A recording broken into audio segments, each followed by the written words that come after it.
মই যেতিয়া ট্ৰেডিং কৰোঁ মোৰ টাৰ্গেট থাকে যেতিয়া মই প্ৰফিট বুক কৰোঁ প্ৰফিট বুক কৰিলে 10 to 20% ভিতৰত প্ৰফিট বুক কৰোঁ আৰু যেতিয়া লছ বুক কৰোঁ লছ কৰিলে মই কেপিটেলৰ 5 to 6% লছ হোৱাৰ লগে লগে মই এক্সিট মাৰি দিওঁ আৰু বেছিভাগ ট্ৰেডাৰে আপোনাৰ লছ যেতিয়া কৰে লছ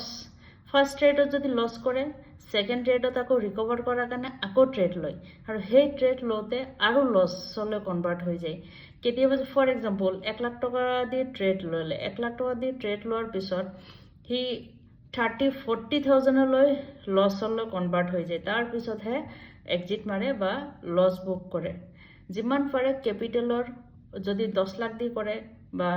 1 কোটি টকা দি কৰে ট্ৰেডিং আপুনি কেপিটেলৰ 5 to 6% লছ বুক কৰক আৰু